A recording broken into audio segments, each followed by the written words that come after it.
다 함께 일어나서 하나님께 찬양하며 예배로 하나님께 나아가겠습니다.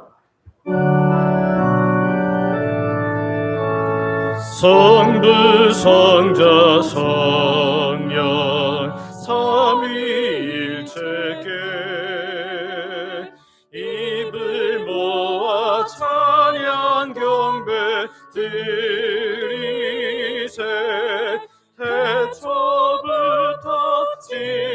지금까지 또 영원토록 영광 영광 아멘.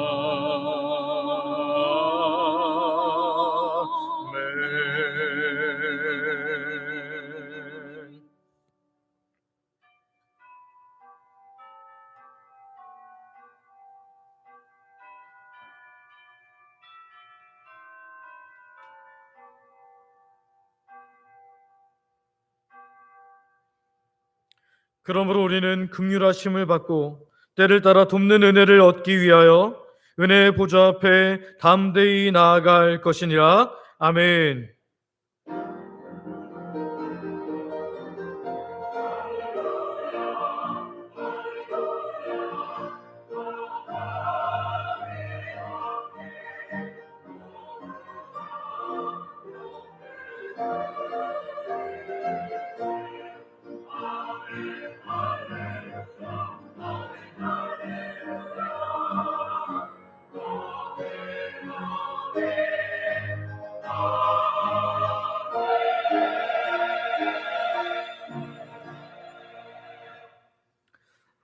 자비로우신 아버지 하나님, 오늘도 우리를 불러주셔서 거룩한 주일, 복된 주일에 예배할 수 있게 하시니 감사와 찬양을 드립니다. 은혜로 지난 한 주간을 지켜주셨고 모든 순간에 주께서 우리에게 생명과 호흡을 허락하셨음을 고백합니다. 그러나 우리의 삶을 돌아보면 말씀보다 세상의 시각을 쫓아 살았고 마음과 말과 행실로 하나님을 기쁘게 하지 못했음을 고백합니다. 긍휼히 여겨주셔서 우리의 모든 허물과 죄를 용서하여 주시고 예수 그리스도의 보혈로 깨끗이 씻어 주시옵소서. 이제는 새 마음과 새 영으로 이 예배에 임하게 하시고 전심으로 하나님께 영광 돌리게 하여 주시옵소서. 오늘 우리 가운데 역사하여 주셔서 하나님 드리는 찬양과 기도와 말씀 속에서 하나님의 영광이 충만히 드러나게 하여 주시옵소서. 예수님의 이름으로 기도드립니다. 아멘. 사도신경으로 우리의 신앙을 고백합니다. 전능하사 천지를 만드신 하나님 아버지를 내가 믿사오며 그 외아들 우리 주 예수 그리스도를 믿사오니 이는 성령으로 잉태하사 동정녀 마리아에게 나시고 본디오 빌라도에게 고난을 받으사 십자가에 못 박혀 죽으시고 장사한 지 사흘 만에 죽은 자 가운데서 다시 살아나시며 하늘에 오르사 전능하신 하나님 우편에 앉아 계시다가 저리로서 산자와 죽은 자를 심판하러 오시리라. 성령을 믿사오며 거룩한 공회와 성도가 서로 교통하는 것과 죄를 사하여 주시는 것과 몸이 다시 사는 것과 영원히 사는 것을 믿사옵나이다. 아멘. 자리에 앉으셔서 성경 교독하겠습니다. 교독문은 찬송가 뒤에 있는 83번입니다. 주 안에서 항상 기뻐하라. 내가 다시 말하노니 기뻐하라.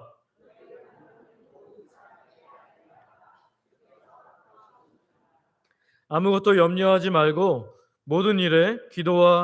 다만 모든 일에 기도와 간구로 그리하면 모든 지각에 뛰어난 하나님의 평강이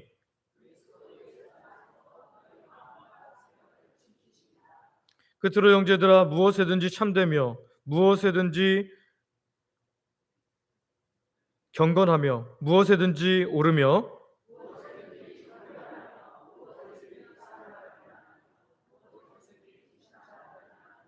무슨 덕이 있든지 무슨 기림이 있든지 이것들을 생각하라.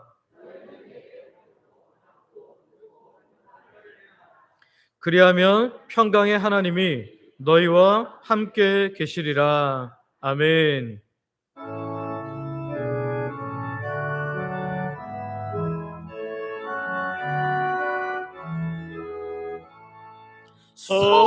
성도여 다 함께 할렐루야 아멘. 주 찬양하여라 할렐루야 아멘. 주 보좌 앞에서 택하신 은혜를 다 찬양하여라 할렐루야 아멘. 만문을 열어라 할렐루야 아멘. 온 하늘을 열라 할렐루야 아멘. 인도자 되시며 친구가 되신 주 그 사랑 끝없다 할렐루야 아멘. 주 찬양하여라 할렐루야 아멘. 찬양은 끝없다 할렐루야 아멘. 거룩한 집에서 준총 기리며 늘 찬송 부르자 할렐루야 아멘.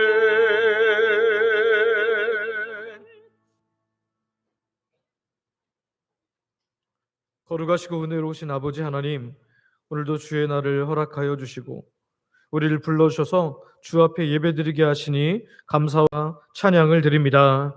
지난 한 주간도 우리를 눈동자같이 지켜주시고 필요를 따라 채워주시며 삶의 크고 작은 길목마다 동행해 주셨음을 인하여 찬양하고 감사합니다. 아버지, 우리는 당장 1분 뒤에 내 삶에 일어날 일도 알지 못하는 연약한 인생입니다. 그래서 늘 당장 내가 원하는데 없는 그것으로 인하여 그것만 기도 제목을 삼을 때가 얼마나 많은지 모릅니다. 소망하옵기는 나보다 나를 더 잘 아시고 주장하시는 하나님께 나를 온전히 맡겨드릴 수 있는 믿음을 허락하여 주시옵소서. 이 예배가 한 주의 맡김의 시작이 되게 하여 주시옵소서. 아버지, 대한민국, 이 나라, 이 민족을 긍휼히 여겨주시고 분열이 아닌 하나됨이 있게 하여 주옵소서. 공의가 세워지는 나라가 되게 하여 주시옵소서. 소망없긴 위정자들에게 하나님을 두려워하는 마음과 미래의 자신들이 받을 평가를 바라보는 지혜를 허락하여 주시옵소서. 또한 이번 비로 인해 어려움 당한 사람들이 있습니다. 다양한 재해, 사건과 사고들, 질병의 발병으로 인해 신음하는 이들을 위로하여 주시고 속히 하나님께서 주시는 회복의 은혜를 더하여 주시옵소서.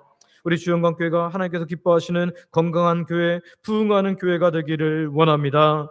모두가 이를 위해 기도하게 하시고 전도하게 하시며 교회에 들어온 하나님 백성들에게 따뜻한 주의 사랑으로 대함으로 믿음이 성숙해가는 주영광교회 모든 성도들 되게 하여 주시옵소서. 나를 알아달라고, 나 섬겨달라고 하는 것이 아니라 내가 돌아봐야 할 성도는 누구인지, 내가 섬겨야 할 부분은 무엇인지를 기도하며 찾는 주영광의 안미들, 주영광의 하나님 백성들 되게 하여 주시옵소서. 우리 다음 세대가 계속해서 부흥하기를 원합니다. 다음 세대 사역자들을 붙잡아 주시고 교사들을 붙잡아 주사 이들이 그리스도의 사랑으로 성령님께서 주시는 능력으로 사역함으로 날마다 달마다 해마다 부흥케 하여 주시고 하나님 나라가 별과 같이 빛나는 하나님의 사람들 되게 하여 주시옵소서. 엘리베이터 공사가 화장실과 관련된 심의로 인해 잠시 멈춘 가운데 있습니다. 주께서 선하게 그리고 순적하게 인도하여 주시고 지나고 나서 모든 것이 하나님의 은혜였음을 고백하게 하여 주시옵소서. 공사를 하는 동안 사단이 틈타지 못하도록 주께서 붙잡아 주시며 성도들이 하나가 되어서 기도하는 복된 부흥의 기간 되게 하여 주시옵소서. 공사와 관계된 모든 부분을 완전하게 하시는 하나님의 은혜로 충만히 역사하여 주시옵소서. 담임 목사로 세우신 저를 붙잡아서 하나님의 말씀을 준비할 때 그리고 선포할 때 그리고 그 말씀 가지고 살아갈 때 하나님께서 주신 능력으로 감당케 하시며 특별히 말씀 선포할 때 예배하는 모두가 말씀에 마음과 입으로 아멘하게 하시고 말씀의 인도를 받게 하여 주시옵소서. 교회를 이끌 때도 위로부터 주시는 지혜와 능력으로 기도하며 감당케 하여 주시옵소서. 담임 목사 가정에게도 하나님 가정에도 늘 함께 하셔서 은혜와 평강으로 지켜 주시옵소서. 오래 기간 교회를 섬기신 원로 목사님과 그 가정 위에도 필요한 하나님의 은혜로 넉넉히 채워주시고 부어 주시옵소서. 오늘도 가까운 곳에서 또한 1시간이 넘는 먼 곳에서도 하나님을 예배하기 위한 발걸음들이 있습니다. 몸이 아픈데도 힘을 다하여 와서 예배하는 주의 백성들이 있습니다. 주님 이들을 복주사 그 마음 깊은 곳에서 내주하여 주시는 성령님의 인도, 보호, 공급, 교제로 인해서 삶이 복되게 하시고 풍성하게 하시고 능력 있게 하여 주시옵소서. 주의 몸된 교회를 위해서 보이지 않는 곳에서 헌신하는 귀한 손길들을 기억하여 주시기를 원합니다. 교회 공사를 위해 시간과 몸을 들이며 힘쓰고 애쓴 주의 백성들이 있습니다. 주의 식사를 준비하기 위해서 주중에도 오늘 새벽에도 수고한 하나님 백성들이 있습니다. 일찍부터 나와서 다음 세대를 가슴에 품고 섬기는 모든 교육자들과 교육부서 교사들이 있습니다. 이른 아침부터 준비하여 아름다운 찬양으로 영광 돌리는 주영광 찬양대가 있습니다. 더운 날에도 애쓰며 섬기는 주차와 안내봉사자들, 교회 미화와 방송팀, 하나님 또 재정부와 건축위원회를 비롯 모든 위원들, 소그룹을 섬기는 모든 분들, 또 오후 찬양팀, 그리고 오후 찬양에 섬기는 우리 글로리아 찬양대, 주님께서 기억하시고 묵묵히 교회를 섬기는 직분자들, 하나님 이름도 빛도 없이 헌신하는 모든 하나님의 백성들에게 하늘의 신령한 복으로 땅의 기름짐으로 채워 주시옵소서. 예수님으로 인하여 놀랍게 기뻐하는 하나님 백성들 되게 하여 주시옵소서. 이 시간에도 북녘에서 하나님 목소 걸고 예배하는 주의 백성들을 기억하시고 우리가 파송하고 협력하는 모든 선교사님들, 복음단체, 미래 자립교회에도 주의 풍성한 은혜로 덮어 주시옵소서. 하나님만 영광 받으시기를 원하며 예수님의 이름으로 기도드립니다. 아멘.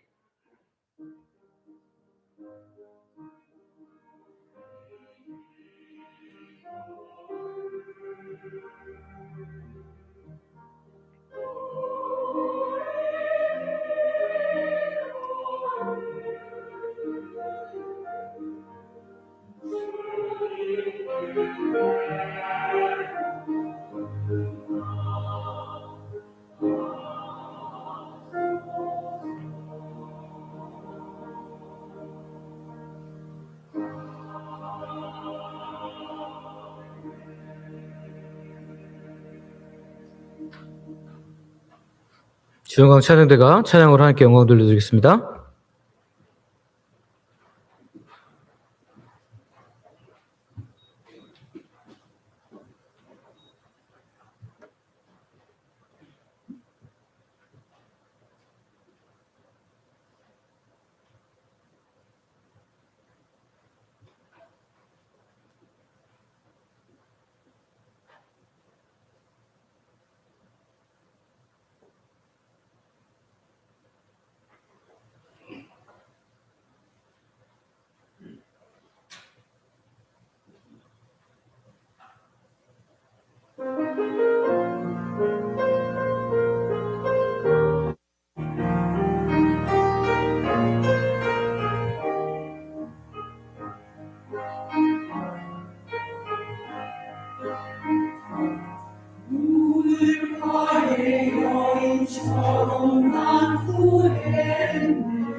생수를 마셔라.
아멘.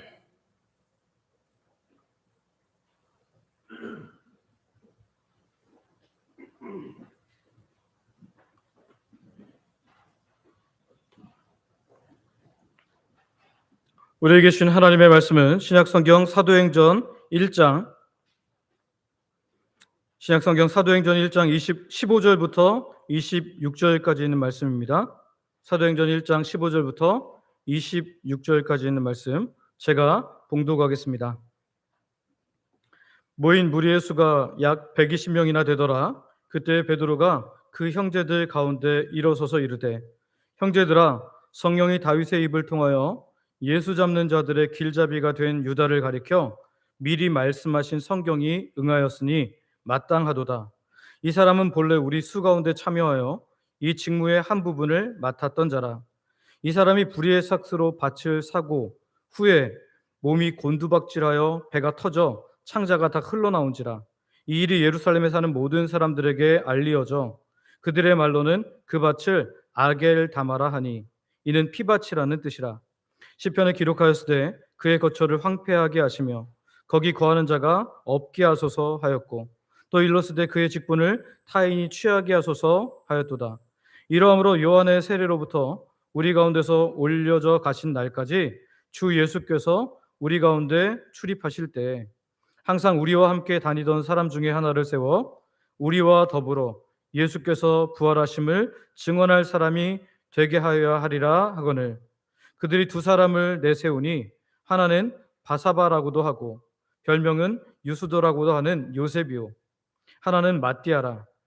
그들이 기도하여 이르되, 무사람의 마음을 아시는 주여, 이 두 사람 중에 누가 주님께 택하신 바 되어 봉사와 및 사도의 직무를 대신할 자인지를 보이시옵소서. 유다는 이 직무를 버리고 제 곳으로 갔나이다 하고 제비 뽑아 마띠아를 얻으니 그가 11 사도의 수에 들어가니라. 아멘. 오늘 사도행전 강의 세 번째 시간인데요. 오늘 말씀 듣기 전에 우리 서로 이렇게 축복하기를 원합니다. 주님의 참된 증인 되세요.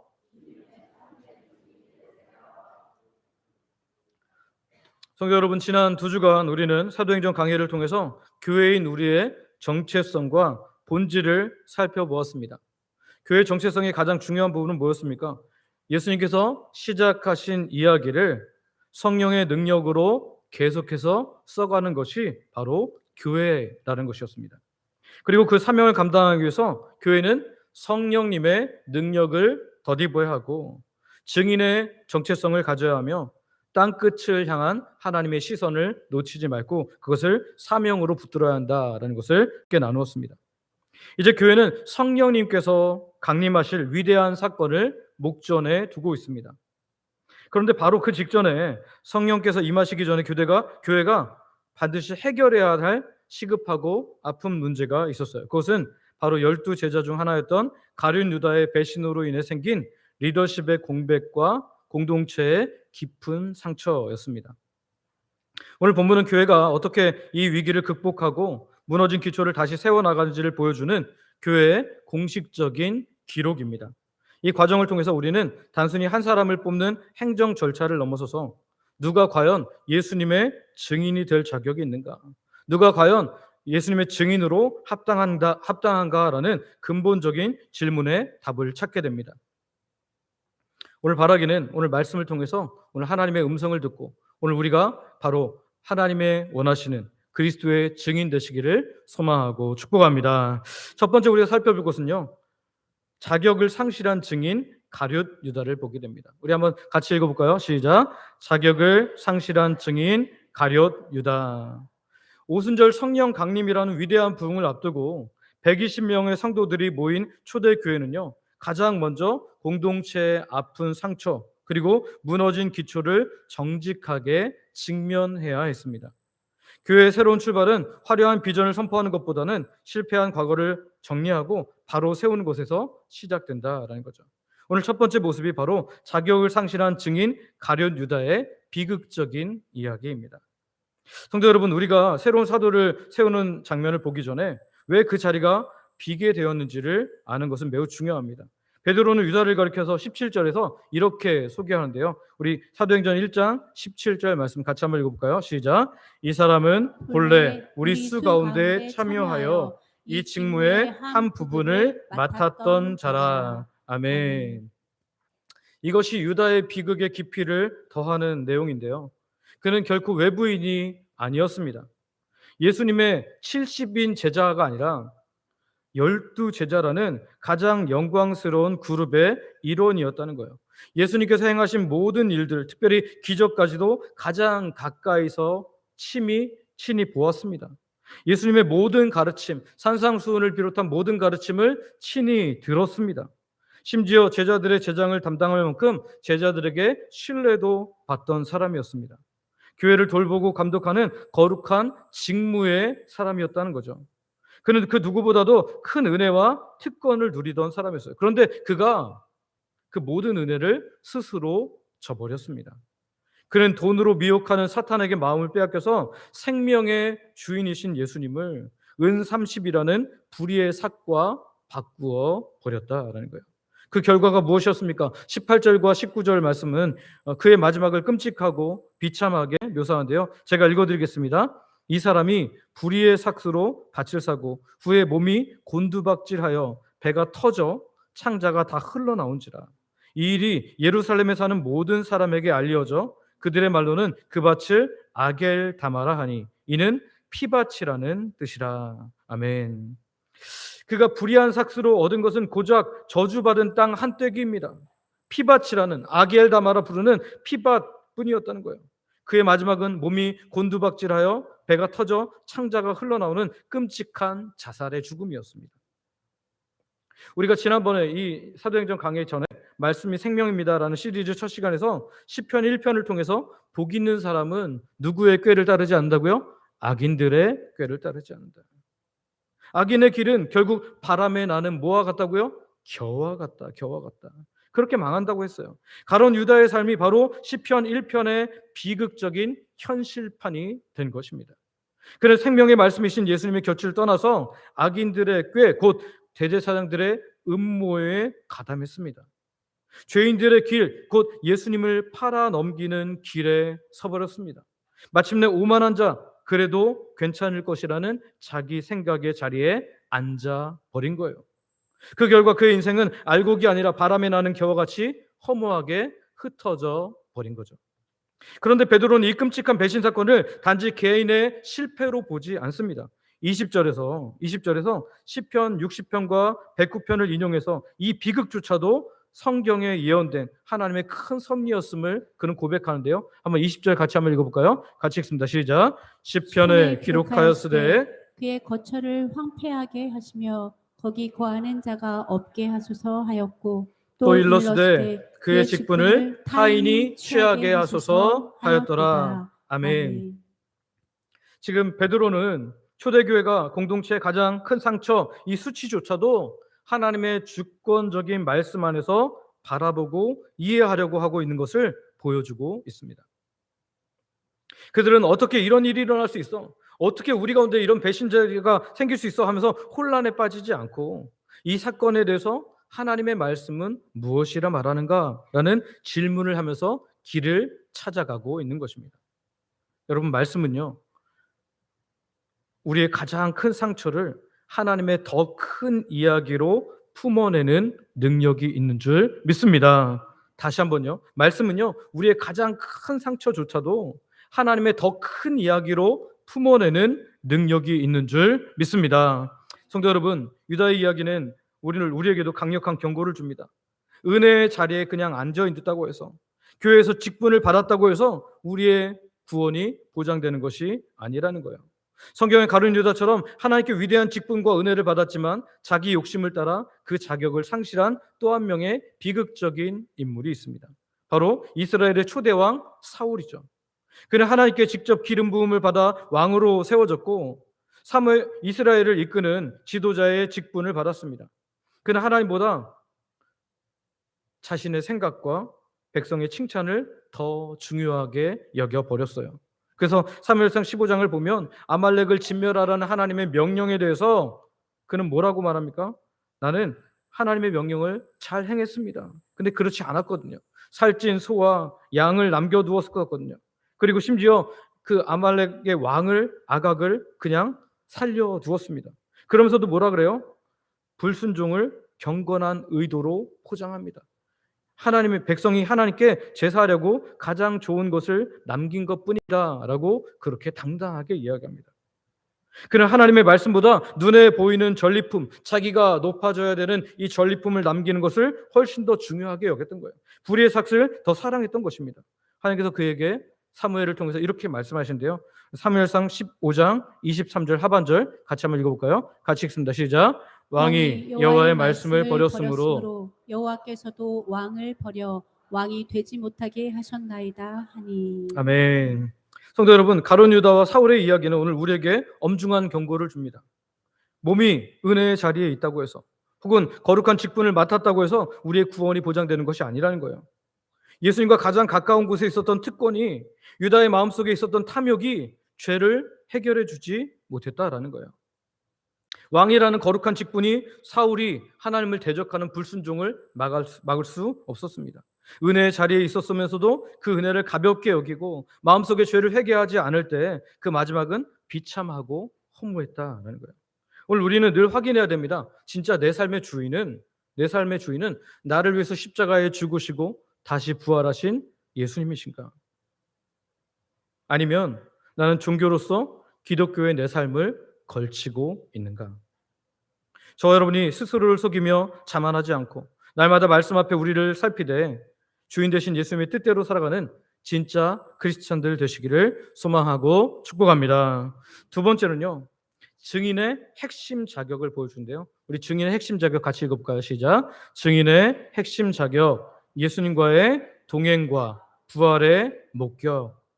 증인의 핵심 자격은 두 가지였어요. 그것이 뭐였어요? 예수님과의 동행과 부활의 목격이었다라는 거예요.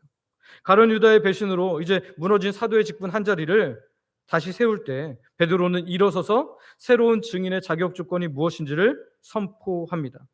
사실 이 증인의 자격은 오늘 우리에게도 필요한 자격입니다. 한번 21절과 22절 말씀 한번 같이 읽어볼까요? 21절, 22절 같이 읽습니다. 시작. 이러함으로 요한의 세례로부터 우리 가운데서 올려져 가신 날까지 주 예수께서 우리 가운데 출입하실 때에 항상 우리와 함께 다니던 사람 중에 하나를 세워 우리와 더불어 예수께서 부활하심을 증언할 사람이 되게 하여야 하리라 하거늘. 아멘. 지금 베드로가 초대교회가 새로운 사도를 세울 때 내건 자격 조건은 세상의 일반적인 조건과는 완전히 다른 것이었습니다. 그들은 그 사람의 학벌이나 재산 혹은 그들이 얼마나 말을 잘하는지 그런 것을 묻지 않았습니다. 그들이 가져야 할 유일한 두 가지 조건은 첫 번째가 뭐였냐면 예수님과의 동행이었다. 예수님과의 동행. 항상 우리와 함께 다니던 사람. 이것이 첫 번째 조건이었다는 거예요. 새로운 사도는 예수님의 공생의 시작부터 승천까지 예수님의 그 모든 삶과 여정을 처음부터 끝까지 함께 겪었던 사람이어야 했다라는 거예요. 이는 증인의 자격이 성경에 대한 해박한 지식이나 뛰어난 이론에서 나오는 것이 아님을 보여줍니다. 증인은 예수님과 함께 먹고 예수님과 함께 걷고 예수님과 함께 울고 예수님과 함께 웃었던 그 구체적인 삶의 경험, 즉 예수님과의 깊고 깊은 지속적인 인격적인 동행에서 비록된다라는 거죠. 예수님과의 살아있는 관계가 아니고서는 결코 살아있는 증인이 될 수 없다는 거예요. 둘째는 부활의 목격자입니다. 부활의 목격자. 그 모든 동행의 경험은 하나님의 하나의 정점을 향하고 있는데요. 바로 예수님께서 부활하심을 증언할 수 있는 사람. 그 모든 경험들 중에서 가장 중요한 경험은 뭐냐면 예수님께서 부활하신 것을 경험한 사람이라는 거예요. 증인의 핵심 메시지는 예수님의 훌륭한 윤리적 가르침이라든지 위대한 기적이 아닙니다. 예수님께서 죽음을 이기시고 다시 살아나셨다는 역사 속에서 실제로 일어났던 부활의 사건을 목격한 것을 증언할 사람이 필요했다라는 거예요.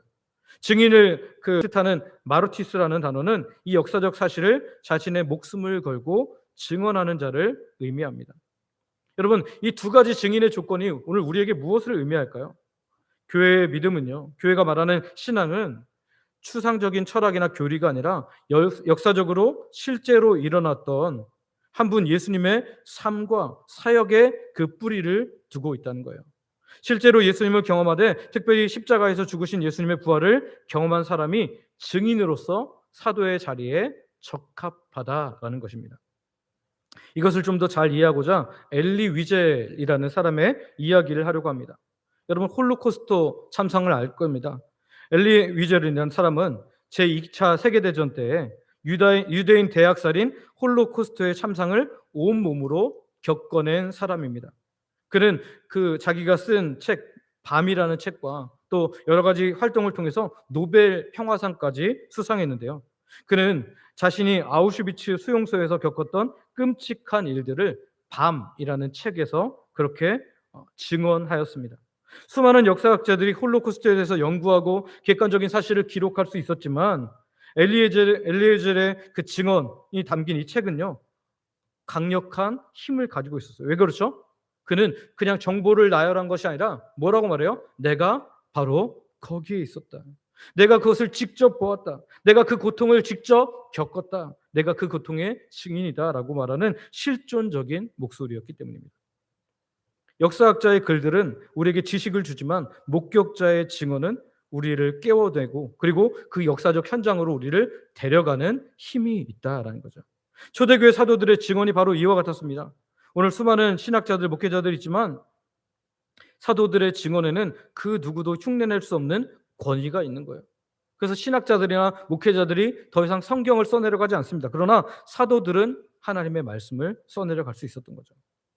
오늘 우리도 이 하나님의 놀라운 사랑을 기억해야 됩니다. 그래서 이 증인이 되어야 된다라는 거죠. 사도 요한은 훗날 그의 편지에서 이 사도적 증언의 본질을 이렇게 요약하는데요. 요한일서 1장 1절과 3절 3반절을 한번 같이 읽어보겠습니다. 같이 읽습니다. 시작.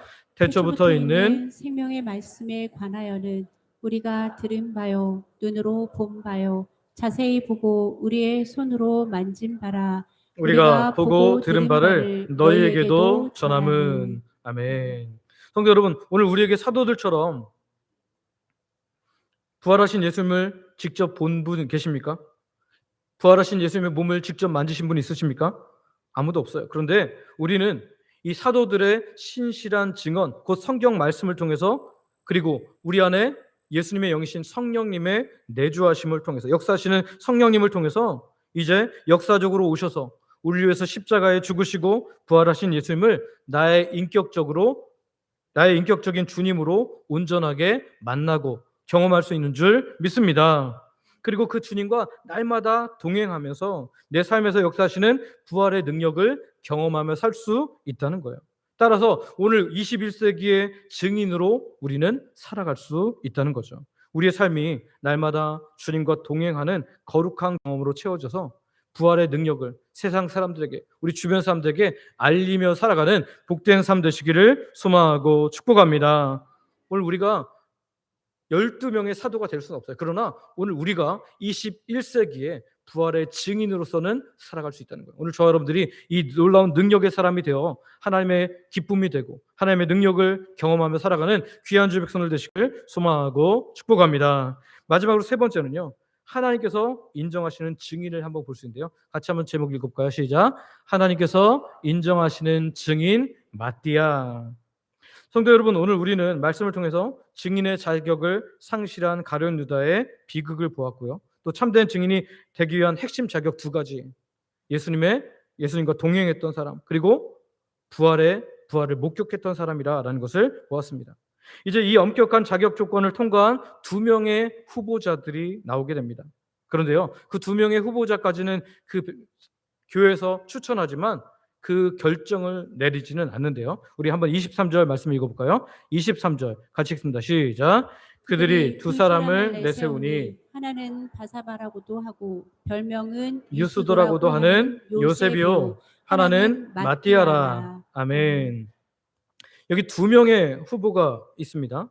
한 사람은 요셉이라는 사람이에요. 성경은 그를 마띠아에 비해서 아주 자세하게 소개합니다. 그의 본명으로 보이는 요셉이라는 이름은요, 히브리식 이름이에요. 무슨 말이죠? 유대적 정통성을 가진 히브리인일 것이라는 것을 추측하게 합니다. 또 바사바라는 아람어 이름은요, 당시 아람어를 사용하고 있던 유대 공동체와 아주 친밀하게 같은 어군을 사용하고 있었던 것을 확인할 수 있죠. 그리고 또 하나, 그에게 특별한 로마식 별명이 있었는데요. 여기 보면 그 별명은 뭐라고 불렀다 그럽니까? 유스도. 유스도가 뭐냐면 우리 그 영어의 저스틴, 의로운 이런 뜻이잖아요. 근데 이 유스도가 그 저스틴의 그 어근인데요. 곧 의로운 자라는 특별한 별명이 그에게 붙어 있었다. 고대 사회에서 이런 별명은 일반적으로 그 사람의 인격과 삶이 공동체 전체에게 공인되었다는 강력한 증거로 사용되었습니다. 그러니까 그 카톨릭에 가면 그 좀 괜찮은 사람들을 그 앞에다 뭐라고 부르죠? 성인이라고 그래요. 성인. 그것처럼 지금 이 유스도라는 별명을 가진 사람은, 이 요셉이라는 사람은 모든 사람이 보아도 정말 의롭고 괜찮은 사람이라는 공인을 한 것이라는 거죠. 그는 스펙으로 보나 평판으로 보나 인간적으로 눈으로 볼 때 분명히 완벽한 후보였습니다. 그리고 한 사람 마띠아를 소개한대요. 그 사람의 이름 외에 성경은 아무것도 그에 대한 정보를 주지 않습니다. 아마도 120명의 성도들 중에 묵묵히 자신의 자리를 지켰던, 이름도 빛도 없던 그냥 한 사람이었던 것 같아요. 이제 교회는 이 두 사람을 두고 어떻게 최종 결정을 내립니까? 이들은 토론을 하지 않습니다. 투표를 통해서 더 유력해 보이는 요셉을 선택하지 않아요. 함께 기도하기 시작하는데요. 24절, 25절 말씀 한번 읽어볼까요? 24절, 25절 우리 같이 천천히 읽습니다. 시작. 그들이 기도하여 이르되 무 사람의 마음을 아시는 주여, 이 두 사람 중에 누가 주님께 택하신 바 되어 봉사와 및 사도의 직무를 대신할 자인지를 보이시옵소서. 유다는 이 직무를 버리고 제 곳으로 갔나이다 하고. 아멘. 성도 여러분, 이 기도는요, 초대 교회의 위대한 신앙 고백이었습니다. 무사람의 마음을 아시는 주여. 무사람의 마음을 아시는 주요. 구약에서 이 마음을 아신다라는 중심을 꿰뚫어 본다라는 이 단어는 누구에게만 사용되죠? 성부 하나님께만 사용된 단어예요. 이제 예수님이 이 성자 하나님으로서 우리의 마음을 꿰뚫어 보시는 하나님이십니다라고 고백하는 거죠. 이들의 고백에는 이런 뜻이 있습니다. 주님, 우리는 겉모습과 이들의 이력밖에 모르지만 주님은 그들의 중심을 아시니까 친히 당신의 예수님의 증인을 선택해 주십시오. 이것이 바로 인간의 책임을 다한 후 최종적인 결과를 온전히 하나님의 주권에 맡기는 지금 믿음의 자세였던 것이죠. 이 모습은 우리에게 구약의 한 장면을 떠올리게 합니다. 선지자 사무엘이 이새의 집에 가서 차기 왕, 이제 사울이 버림을 받았으니까 차기 왕에게 기름 부으려고 할 때였습니다. 사무엘상 16장을 보면 이새는 자기의 아들들을 다 불러 모읍니다. 가장 잘생기고 키가 큰 큰아들 엘리압부터 시작해서 아비나답, 삼마 등 7아들을 쭉 사무엘 앞을 지나가게 합니다. 인간적으로 볼 때 그들은 모두 왕이 되기에 충분한 자격을 갖춘 것처럼 보였어요. 그래서 사무엘이 그 사람들마다 다 기름을 부으려고 할 때 하나님이 아니라고 하면서 이렇게 말씀하세요. 하나님께서는 그들 중에 누구도 택하지 않으셨습니다. 사무엘에게 이렇게 말씀하신대요. 한번 같이 읽어볼까요? 사무엘상 16장 7절 하반절입니다. 같이 읽습니다. 시작. 내가 보는 것은 사람과 같지 아니하니 사람은 외모를 보거니와 나 여호와는 중심을 보느니라 하시더라. 아멘. 하나님께서는 무엇을 보신다고요? 중심을 보신다. 결국 하나님의 선택은 아무도 주목하지 않았던, 심지어 그 가정에서도 중요하지 않아서 선지자를 모시는 그날 유일하게 소외되어서 들판에서 일하고 있었던 막내 아들 다윗에게 있었다는 거예요. 하나님의 선택은 다윗에게 있었다는 거예요. 오늘 본문의 제비뽑기도 마찬가지입니다. 기도 후에 행하진 제비뽑기에서 제비는 모든 사람의 예상을 뒤엎고 상대적으로 덜 알려졌던 마띠아에게 떨어졌습니다. 근데 여기서 우리가 중요한 한 가지 질문을 해야 됩니다. 그러면 오늘날에도 우리가 중요한 결정을 할 때 제비를 뽑아야 하는가? 결론부터 말씀드리자면 그렇지 않습니다. 이 제비뽑기는 구약 시대부터 하나님께서 당신의 뜻을 나타내시던 특별한 방법 중 하나였지만 오늘 본문의 초대교회는 아직 오순절 성령 강림을 경험하기 전, 즉 구약과 신약의 과도기 한복판에 있었기 때문에 그들이 할 수 있었던 가장 성경적이고 경건한 방법이 기도 후에 제비뽑기였다라는 거죠. 그러나 바로 이 장면을 마지막으로 신약 교회 역사에서 제비뽑기는 더 이상 중요한 의사결정의 방법으로 나타나지 않습니다. 왜 그럴까요? 바로 사도행전 2장의 오순절 성령 강림 사건 때문입니다. 이전에는 하나님의 뜻이 제비뽑기와 같은 외부적인 방법을 통해서 밖에서 주어졌다면, 그러니까 하나님의 뜻이 밖에서 주어졌다면 오순절 이후에는 보혜사 성령께서 모든 믿는 자의 어디에 계셔요? 마음에 계셔요. 우리 안에 계셔요. 그래서 안에서 직접 내주하시고 우리에 대해 마음들을 주장하시기 때문이라는 거예요. 이제 우리는 우리 안에 계신 성령님의 인도하심과 기록된 하나님의 말씀 성경을 기준으로 교회 공동체의 마음을 합하여서 하나님의 뜻을 분별하도록 부름받았다라는 것입니다. 그러므로 우리가 이 본문에서 배워야 할 것은 제비뽑기라는 방법이 아니라 인간의 모든 지혜와 경험을 내려놓고 하나님의 주권적인 선택에 온전히 의탁했던 그들의 믿음의 자세와 태도를 배워야 한다는 거예요. 하나님께서는 인간적으로 더 화려해 보였던 요셉, 바사바라고도 불렸고, 그리고 유스도라고 불렸던 요셉이 아닌 이 마띠아를 선택하신 것입니다. 이것이 우리에게 무엇을 가르쳐 줍니까? 그리스도인의 증인의 최종적인 자격 부여는, 즉 하나님의 택하심에는 인간적인 평판과 능력이 아닌 모든 것을 아시는 주권적인 하나님의 선택에 달려 있다라는 거죠. 여러분, 하나님께서는요 종종 세상적으로 덜 주목받는 사람을 들어 사용하심으로 모든 영광이 사람에게 돌아가지 않게 하시고 하나님께만 돌아가게 하십니다. 하나님께서 찾으시는 사람은요 화려한 이력서를 가진 사람이 아니라 오늘 다윗처럼 자신의 마음 중심으로 하나님께 자기의 마음을 내어드리는 사람인 줄 믿습니다. 저와 여러분이 사람의 인정이 아닌 하나님의 인정을 구하며 누가 알아주지 않아도 이름도 없이 빛도 없이 주께서 맡기신 증인의 사명을 감당하며 살기를 소망하고 축복합니다. 제가 기도할 때도 잠깐 말씀드렸지만 어쩌면 우리 교회 오는 새 가족들, 이 사람들을 섬기고 품어주는 것, 직분이 아니기 때문에 누가 알아주지 않을 수 있습니다. 그러나 사랑으로 그 일들을 계속해서 감당하면 하나님께서 알아주시고 하나님께서 그들에게 복으로 채워주실 줄 믿습니다. 그래서 우리 주행관광교회에 들어오는 어떤 새 가족들도 나는 이 교회에서 관심을 못 받은 것 같아, 사랑이 없는 것 같아, 그래서 떠난 사람이 한 사람도 없기를 소망하고 축복합니다. 오늘 우리의 중심을 보시는 하나님께서 오늘 주 앞에 서는 그날 우리의 삶을 칭찬하시면서 잘하였도다 착하고 충성된 종아, 착하고 충성된 내 아들아 내 딸아 하면서 우리를 안아주시게 될 줄 믿습니다. 말씀을 정리합니다. 오늘 우리는 교회의 기초를 다시 세우는 초대교회 모습을 통해서 증인의 자격을 통해 알아야 할 것을 함께 살펴보았습니다. 증인의 자격을 통해 알아야 할 것 세 가지가 무엇입니까? 첫 번째, 가룟 유다의 비극을 통해서 알 수 있는 것은 뭐였어요? 첫째, 한번 같이 읽어볼까요? 시작. 삶의 주인을 예수님으로 둘 때만 지속해서 가질 수 있는 것. 증인의 자격은요, 삶의 주인을 늘 예수님으로 둘 때만 지속해서 가질 수 있다는 거예요. 아니면 이 자격은 빼앗길 수도 있다는 거죠. 두 번째 한번 같이 읽어볼까요? 시작. 살아있는 주님과의 인격적인 관계와 경험 위에 세워져야 함.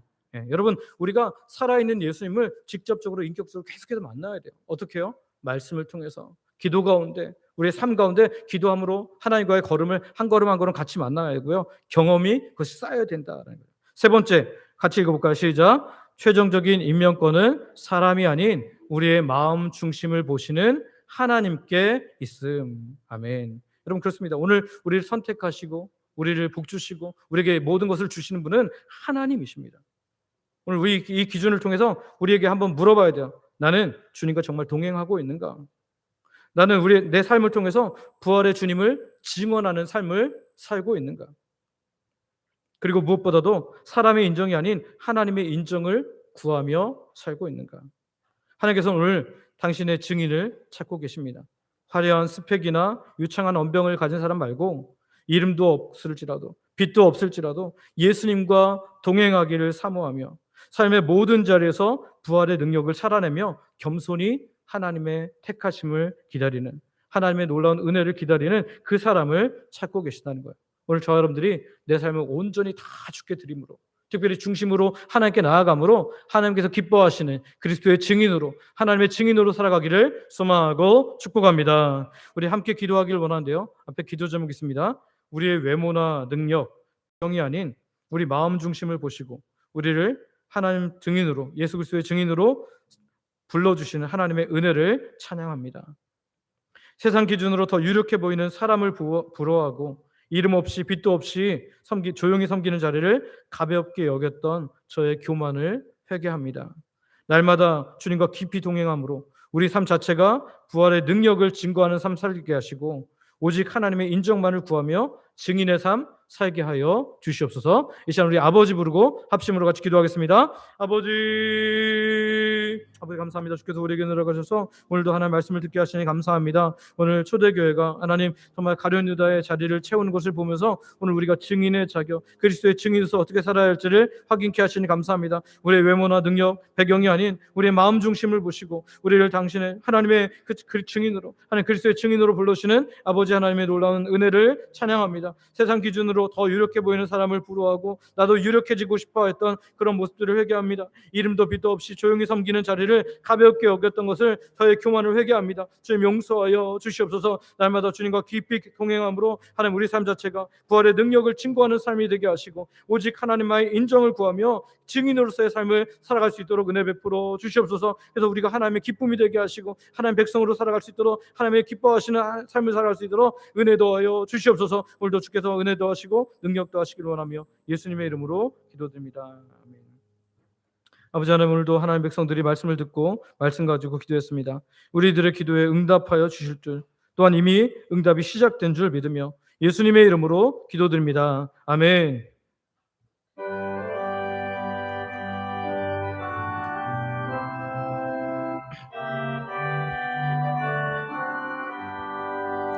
온 세상 위하여 나보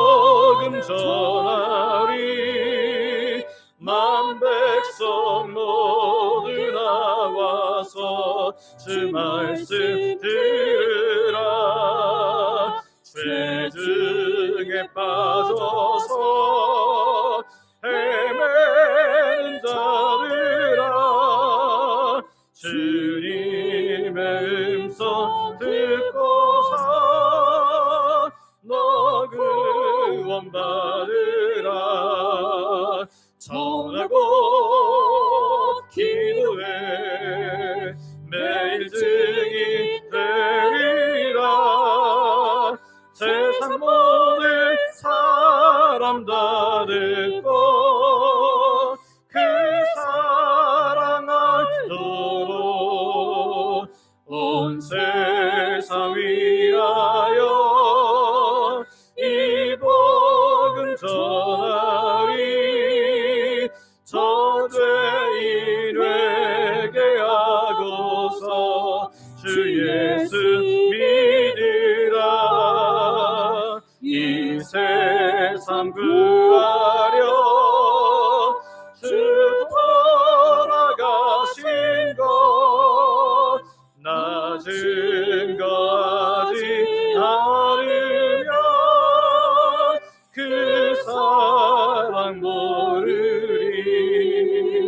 전하고 기도해 매일 증인 되리라. 세상 모든 사람 다 듣고 그 사랑 알도록 온 세상 위하여 주의 임하니. 주 예수 이름 힘이고 이 복음 전하자. 먼 곳에 나가서 전하지 못해도 나 어느 곳에 있든지 늘 기도 힘쓰리. 전하고 기도해 매일 증인 되리라. 세상 모든 사람 다 듣고 그 사랑 알도록. 아버지 하나님, 12제자를 채우는데 중요한 증인의 원리를 오늘 말씀을 통해 확인케 하시니 감사를 드립니다. 오늘 우리가 비록 사도시대에 살지는 않지만 우리 안에 오셔서 살아주시고 우리로 예수님의 십자가와 부활의 은혜를 경험하게 하시는 성령님과 더불어 살아감으로 세상을 향한 그리스도의 증인의 삶을 살게 하여 주시옵소서. 오늘 우리 한 사람 한 사람 곧 내가 살아있음이 그리스도를 드러내는 증거의 삶이 되게 하여 주시옵소서. 그래서 하나님의 나라에 갔을 때 잘하도다 착하고 충성된 삶을 산 내 딸아, 내 아들아 이렇게 안아주시는 하나님의 놀라운 은혜를 경험케 하여 주시옵소서. 오늘도 주의 백성들이 모든 것 하나님께서 주심을 믿음으로 고백하며 시간과 마음과 물질과 몸을 하나님께 드립니다. 생명을 주신 분이 하나님을 고백하는 11조로 일상에 주시는 놀라운 은혜를 감사로 매주 드리는 정한 주일헌금과 하나님 나라의 확장을 위해 선교 및 전도 헌금으로 교회 내 영혼들을 섬기도록 장학 및 구제 헌금으로 교회를 사랑하는 마음으로 건축 헌금과 강단 미화 헌금으로 성도들의 점심 식사를 섬기는 식사 섬김 헌금으로 매 식사마다 마음 담아 드리는 성미로 소원을 가지고 드리는 다양한 예물로 각종 물질과 몸의 봉사와 헌신으로 하나님께 드립니다. 몸이 연약하여서 혹은 나오기 어려운 상황으로 인해 교회에 나오지는 못하지만 11조를 비롯해서 다양한 헌금으로 몸된 교회를 섬기는 분들이 있습니다. 이 귀한 분들에게도 건강과 상황을 허락하셔서 마음껏 예배할 수 있도록 은혜 베풀어 주시옵소서. 아버지 하나님, 우리가 드린 모든 물질과 헌신을 기쁘게 받아주시고 영광 받아 주시옵소서. 드린 자에게 필요한 모든 것을 더하시는 하나님의 놀라운 은혜를 경험하는 복된 하나님의 사람들 되게 하여 주시옵소서. 우리 중에 마음껏 예배할 수 없는 성도님도 있습니다. 연로하셔서 노안으로 연약한 어르신들 있습니다. 본인이 혹은 가족의 병중에 있어서 고통받는 하나님의 백성들이 있습니다. 육적, 영적 고통에서 벗어나고자 하지만 잘 되지 않는 사람들이 있습니다. 예배 자리에 나왔지만 여전히 다양한 고통의 문제를 가지고 신음하는 주의 백성들도 있습니다. 아직도 내가 주인됨을 인해 힘든 삶을 사는 분들도 있습니다. 이 시간 모든 하나님의 백성들을 주께서 친히 찾아가 주시고 만나 주시고 위로하여 주시고 고쳐주시고 함께함을 깊이 경험케 하여 주시옵소서. 하나님의 품에 안기는 복된 예배의 주인공들이 되어서 하나님을 찬양하는 것이 일상이 되게 하시고 삶의 모든 부분이 되게 하여 주시옵소서. 오늘도 하나님의 백성들에게 가장 좋은 것 주시는 아버지 하나님께 감사하며 예수님의 이름으로 기도드립니다. 아멘.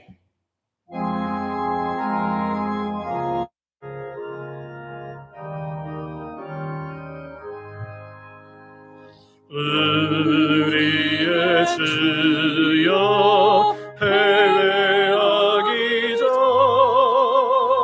또 한 번 주께 찬송하오며 구주의 평안 내려주시기 겸손히 끌어 간구합니다. 구주의 이름 찬양하고서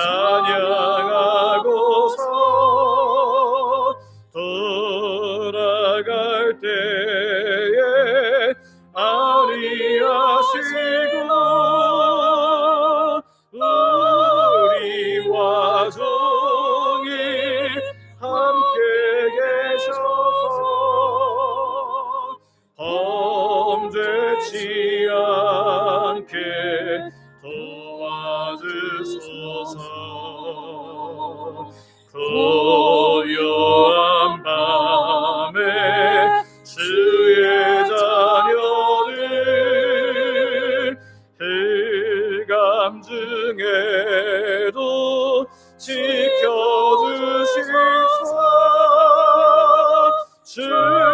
주께는 밤과 낮이 없으리 영원한 평안 내려주소서.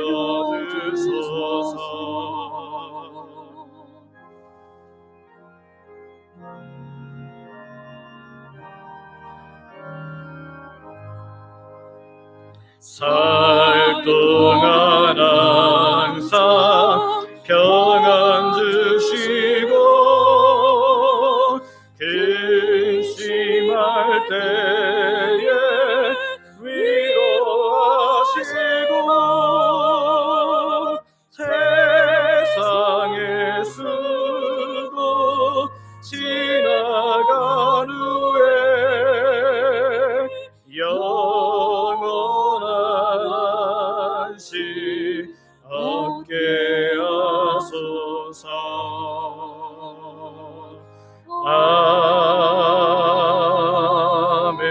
아멘. 우리 주 예수 그리스도의 은혜와 아버지 하나님의 크신 사랑과 성령님의 감동 감화 교통 인도 보호 역사 충만케 하심이 우리 안에 성령님으로 임재하셔서 함께 하시는 예수님과 늘 동행함으로 삶이 그리스도를 드러내는 증인의 삶 되기를 소망하는 모든 하나님의 백성들 머리 위에 예배하는 주의 백성들 머리 위에 이제로부터 영원토록 함께 있을지어다. 아멘.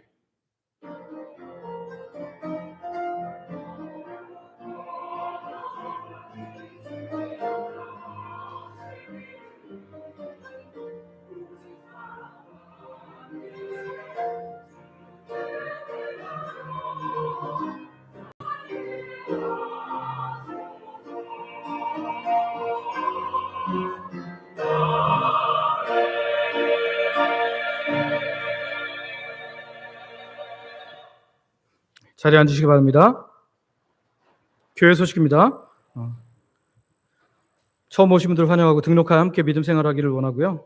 예배 일찍 오는 것이 하나님께 예의입니다. 여러분 항상 일찍 오셔서 예배 준비하시기 바랍니다. 매일 감사 캠페인, 매일 하나님께 감사로 나아가며 하루를 시작하시기를 바랍니다.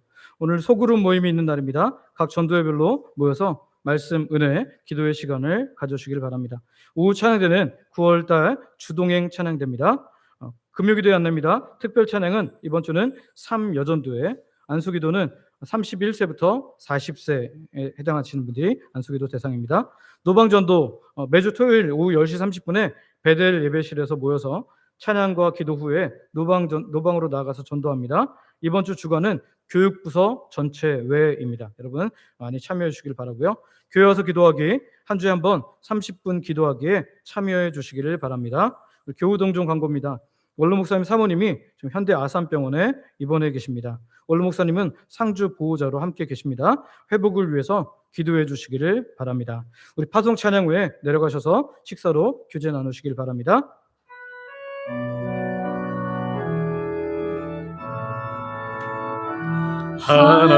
하나님의 사랑을 사모하는 자, 하나님의 평안을 바라보는 자, 너의 모든 것 창조하신 우리 주님이 너를 얼마나 사랑하시는지.